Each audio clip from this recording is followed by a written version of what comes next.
And my name is Maura Fitzpatrick, and I'm going to be the facilitator for this portion of the meeting.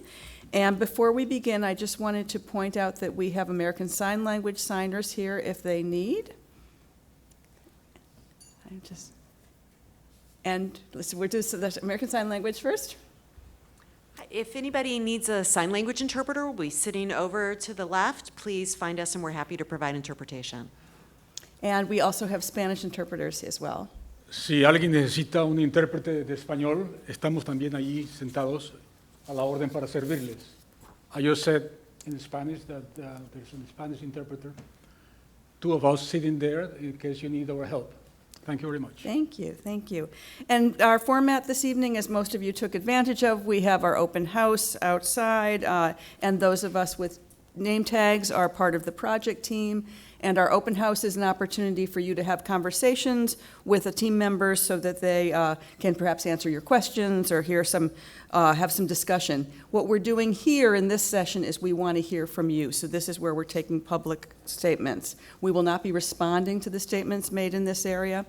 We have a stenographer here, Joe, who's going to be helpful if people want to speak in front of the group. We also have a private stenographer that some of you have already taken advantage of, and that's in case you just want to make a quick statement or a longer statement, but you prefer to not do it in front of an audience. If you do wish to make a statement in this room, you need to fill out a speaker request card that is at the registration area. But that's not the only way that you can comment on this important project. We have comment forms that you can leave with us this evening. You can also leave written comments with us this evening. And on the bottom of the comment form is information about how you can email us, mail us, any way you'd like. All the information is there, and we are taking comments through September 18th. We are having a simultaneous meeting this evening in Tenafly. And that is exactly the same information as you're going to be hearing shortly. So I will have a few more instructions after the presentation. The presentation will be about 10 minutes long. And with that, I'm going to turn it over to Ralph from the Port Authority. Thank you, Maura. Well, good evening, everyone. For those of you that just joined us, this is my name is Ralph DiPuzzo. I'm with the Port Authority, New York and New Jersey, and on behalf of the Port Authority, I'd like to welcome you to the first public scoping meeting for the bus terminal replacement project. Before we get started, we'd like to thank the Weston staff for hosting us tonight. And we'll begin with a brief overview presentation, and then we'll open it up to comments. So we're conducting preliminary level scoping meetings tonight, as Maura said, both in New York City and in Tenafly, simultaneously, same information. We will hold meetings again on September 5th, the details of which, the locations, we will advertise shortly. The preliminary planning level scoping meetings and the scoping process by the Port Authority represents an early step in the environmental review process. The planning level scoping is the public's first formal opportunity to comment on the proposed project, its purpose and need, the screening of alternatives, and the approach to assessing project impacts. The process may be used as part of the overall federal process, or NEPA process, which stands for the National Environmental Policy Act. Developing a preferred alternative includes looking at purpose and need, goals and objectives, evaluation criteria, and extensive public and agency input and coordination. The Federal Transit Administration is anticipated to be the federal NEPA lead agency. As part of the formal FTA process, there will be an additional public comment period.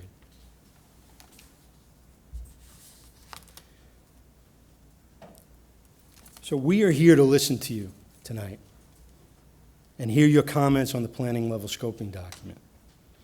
Your feedback is important to us. We have both hard copies, printed copies, and electronic flash drive copies of the scoping document. Outside, if to the left of the sign-in table, you can pick up a hard copy, and if you'd like a flash drive, you can just ask someone at the sign-in table and they'll give you a copy. In future meetings, there'll be an opportunity to review details of the proposed project's design as it further develops. We will be happy to discuss the project with you at the display boards outside.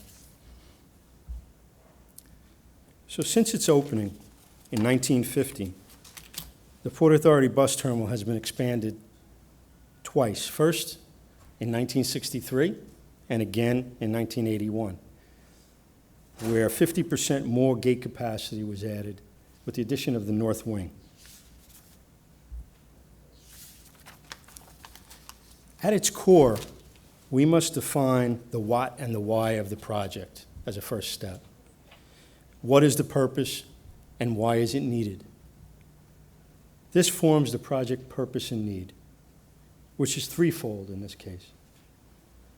First, existing bus and passenger travel demand crossing the Hudson is forecasted to increase dramatically, and this growth must be accommodated. Second, we need to address functional and physical obsolescence of the aging facility itself. And third, we will address the need for bus storage and staging and cover this in more detail later in the slides.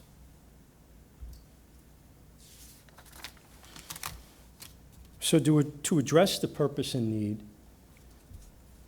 goals and objectives must be established for a project. The 6 goals for this project are shown here.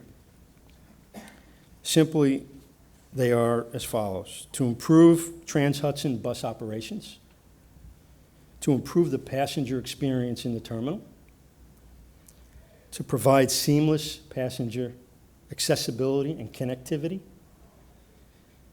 to strive to achieve consistency with local and regional land use plans and initiatives,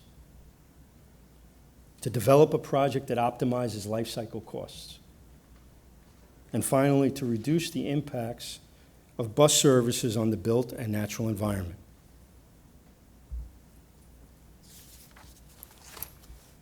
The proposed project is guided by objectives that support the goals and address the purpose and need.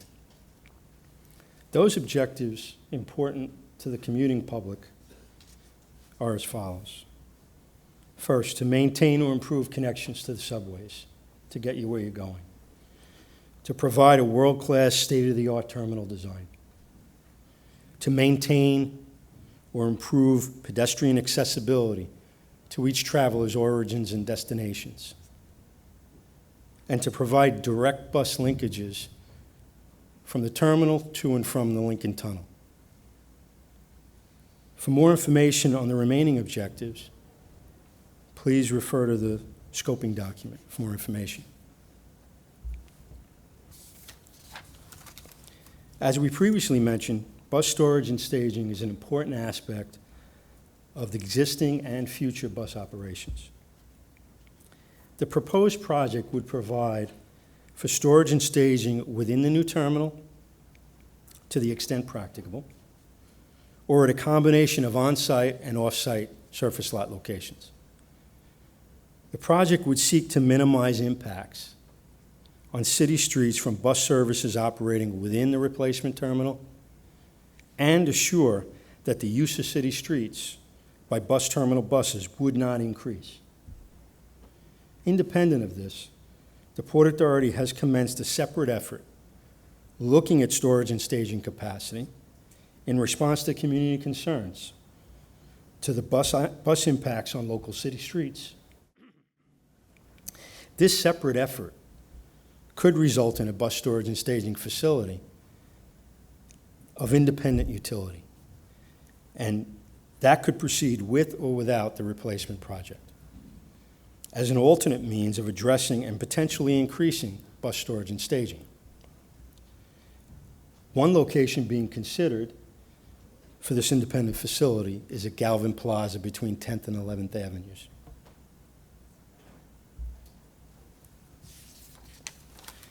Another independent initiative is related to the Curbside Intercity bus service. Curbside Intercity buses are those intercity buses that currently operate on local New York City streets with curbside locations at pickup and drop-off locations for the passengers. Based on the vastly different nature of these private curbside intercity bus carriers, the Port Authority is not including curbside intercity buses as part of the proposed project.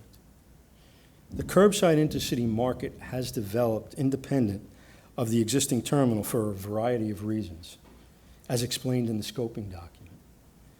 However, the Port Authority has commenced a separate study of these issues and is assessing potential solutions, including potential sources of funding for an independent project. Now I'd like to introduce Graham Trelstead on our environmental team, who will briefly explain the alternatives analysis process.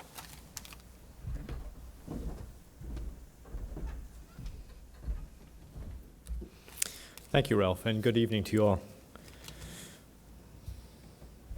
From previous Port Authority planning studies, the International Design and Deliverability Competition, and a Regional Plan Association study, a long list of alternatives comprising 13 alternatives was developed. 7 of those alternatives were from prior Port Authority planning efforts. 5 were the finalists from the Design and Deliverability Competition, and 1 was from the Regional Plan Association study. This figure just shows the location of those. This is the same board that is outside in the board area, showing the location of the alternatives in Manhattan, a cluster around 8th Avenue, a small set around 9th Avenue, and then a couple around the Javits Center on 11th Avenue. And then do note that there is one alternative that was looked at in New Jersey. These 13 alternatives were then reduced to 3 alternatives that best meet the project's purpose and need. 2 fatal flaw screens were used to reduce the 13 alternatives to 3 alternatives. The first fatal flaw were projects that could not meet a minimum threshold of providing capacity for the forecasted peak hour arriving and departing buses. And the second fatal flaw were projects that would require substantial acquisition of private property. You could see the 13 alternatives in the first fatal flaw, from which 4 were removed because they couldn't meet the purpose and need, the demand. And in the fatal flaw screening number 2, of the 9 that were presented there, 6 could not meet that fatal flaw because they would require private property taking. That leaves us with the 3 remaining alternatives.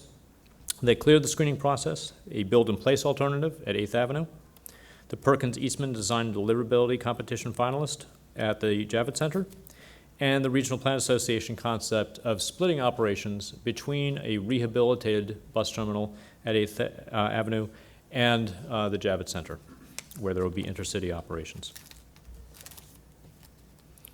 3 alternatives that we're considering currently are shown on this location map.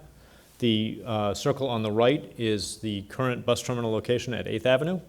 The circle on the left is the Javits Center at 11th Avenue. And you can see the green dot, the build-in-place option at the 8th Avenue location, and the purple dot being the Regional Plan Association with split operations between a rehabilitated terminal at 8th Avenue and the Javits Center, and then the yellow or orange colored dot at the Javits Center being the Perkins-Eastman Design and Deliverability, which would have all operations at the Javits Center.